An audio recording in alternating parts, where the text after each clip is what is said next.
여러분 안녕하십니까? KJBR-TV를 시청해 주셔서 고맙습니다. 이 시간은 성경 속 인물로 동일 이스라엘의 초대 왕인 사울에 대해서 살펴봅니다. 주전 1050년부터 1010년 사울이 왕으로 재위할 당시에 사무엘이 대언자로 활동할 때였습니다. 사무엘상 8장에 보면 이스라엘 백성이 왕을 요구합니다. 1절부터 9절에 사무엘이 늙어서 그의 아들들 요엘과 아비야를 재판관으로 세웠는데 이들이 뇌물을 받고 재판을 공정하게 하지 않았습니다. 그러자 이스라엘 장로들이 모여 이 사실을 사무엘에게 가서 고하고 왕을 세워 재판을 하게 해달라고 요청합니다. 장로들의 요구를 들은 사무엘은 기뻐하지 않았으나 주님께 기도하였더니 주님은 사무엘에게 그들이 너를 버린 것이 아니라 나를 버렸다며 백성들의 요구를 들어주라고 하십니다. 그래서 이스라엘의 첫 번째 세운 왕이 사울입니다. 사무엘상 9장에 보면 사울은 베냐민 족속으로 능력이 있고 강력한 사람으로 용모가 남보다 뛰어났고 키가 컸습니다. 처음에는 매우 겸손한 사람으로 기름 부음을 받을 때 숨었다고 성경은 말씀합니다. 사무엘상 10장 22절에 그러므로 그 사람이 이미 거기에 왔는지 그들이 또 주께 여쭈니 주께서 대답하시되 보라 그가 물건들 사이에 숨었느니라 하시니라 라는 말씀에서 그의 겸손한 마음을 읽을 수 있습니다. 이처럼 하나님은 겸손한 자를 사용하시기에 사울을 왕으로 세우셨습니다. 사무엘상 10장 24절에 보면 사무엘이 온 백성에게 이르되 너희가 주께서 택하신 자를 보느니야 온 백성 가운데 그와 같은 자가 없느니라 하니 온 백성이 외치며 이르되 왕 만세하니라 하였습니다. 사무엘상 11장에서는 사울이 야베스 길앗을 암몬의 압제로부터 구원하는 내용이 나옵니다. 역사적 배경을 살펴보면 암몬 족속은 이스라엘의 동쪽에 사는 민족으로 고대 근동에서 자주 이스라엘과 적대 관계였습니다. 여호수아가 가나안을 정복할 당시 이미 갈등이 있었고 사사시대에도 충돌이 잦았습니다. 암몬의 나하스는 강력하고 잔인한 왕으로 알려졌습니다. 한편 야베스 길앗은 요단강 동쪽에 있는 성읍으로 지리적 이스라엘 본토와 약간 떨어져 있어 외적의 공격에 취약한 도시였습니다. 이러다 보니 야베스 사람들은 싸움을 포기하고 항복하여 암몬의 나하스를 섬기겠다고 한 것입니다. 사무엘상 11장 1절에 그때에 암몬 족속 나하스가 올라와 야베스 길앗을 마주보고 진을 치매 야베스의 모든 사람이 나하스에게 이르되 우리와 언약하라 그러면 우리가 너를 섬기리라 하였습니다.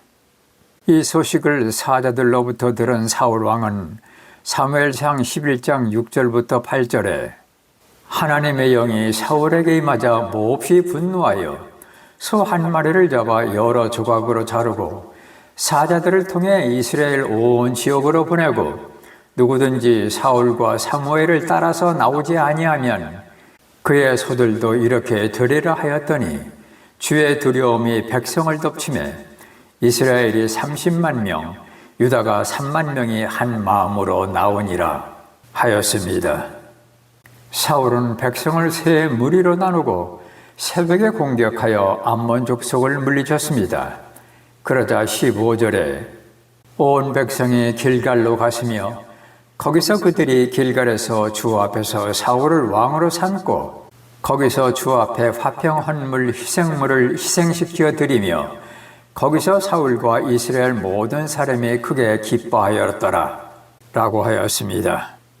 하나님의 영이 사울과 함께하자 암몬 족속을 물리친 사울을 야베스 길앗 사람들은 왕으로 확신하였습니다.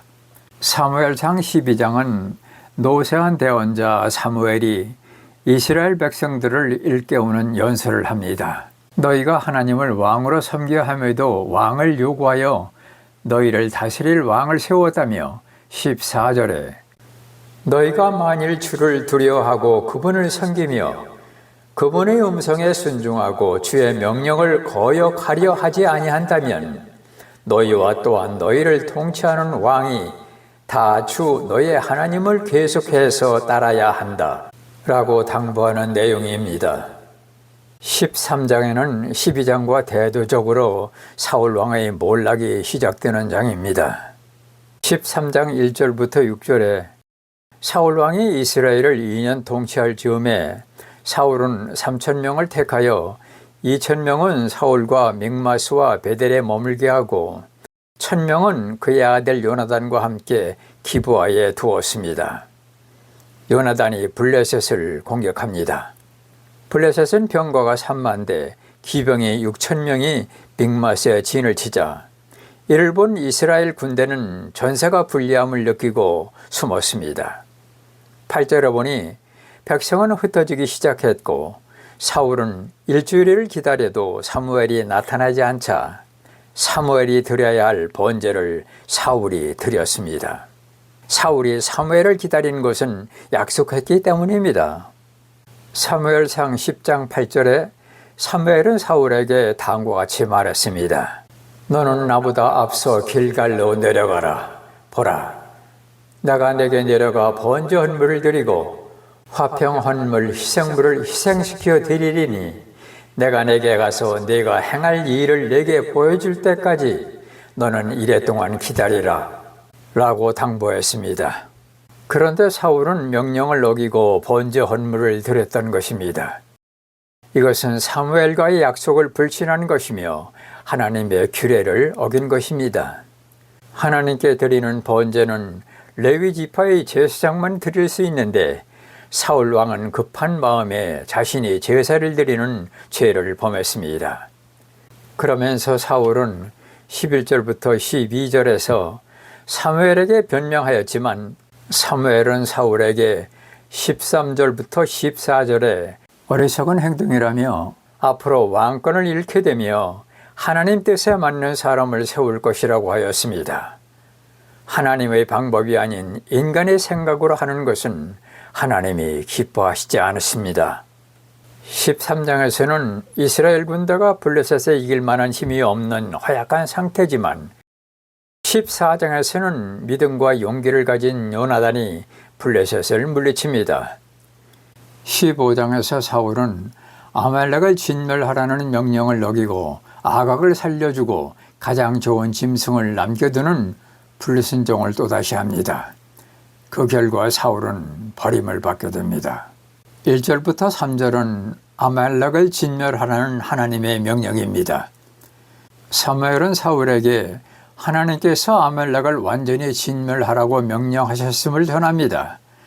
이는 아말렉이 출애굽 당시 이스라엘을 공격했던 죄에 대한 하나님의 심판입니다. 남녀 어린아이 가축까지 모두 멸하라는 극단적인 명령이 주어집니다. 4절부터 9절은 사울의 불완전한 순종입니다. 사울은 군대를 모아 아말렉을 공격해 크게 승리하지만 하나님의 명령을 온전히 지키지 않았습니다. 아말렉 왕 아각을 살려둡니다. 그리고 좋은 양과 소 등 살찐 가축들을 남기고 가치 없는 것들만 진멸하는데 이것은 온전한 순종이 아닙니다. 10절부터 23절은 하나님의 탄식과 사무엘의 책망입니다. 하나님은 사울이 명령을 어긴 것을 놓고 내가 사울을 세운 것을 슬퍼한다라고 하셨는데 이것은 사울을 왕으로 세운 것을 달갑게 여기지 않는다는 의미이지 하나님이 실수하시고 슬퍼하신 것이 아닙니다. 사무엘상 8장 7절에서 이스라엘의 왕을 달라고 했을 때 주님은 사무엘에게 너를 버린 것이 아니라 나를 버린 것이라는 말씀에서 하나님은 이스라엘의 왕을 세우는 것을 달갑게 여기지 않음을 알 수 있습니다. 사무엘은 사울에게 죄를 책망하는데 백성이 좋은 것들을 하나님께 제사하려고 남긴 것이라고 사울은 변명합니다. 그러자 사무엘은 순종이 제사보다 낫고 듣는 것이 쇠양의 기름보다 낫다라고 유명한 말씀을 합니다. 24절부터 31절은 사울이 왕위를 잃는 내용입니다. 사울이 죄를 인정하기는 했지만 핵심은 하나님을 두려워하는 것이 아니라 백성을 두려워했다며 잘못된 회개를 합니다. 그러자 사무엘은 사울에게 여호와께서 오늘 왕을 버렸다라고 선언합니다. 30절에 사울은 체면 때문에 사무엘에게 백성 앞에서 나를 높여달라고 요청하는 사울 왕의 모습을 여러분은 어떻게 생각하십니까? 끝까지 시청해 주셔서 고맙습니다.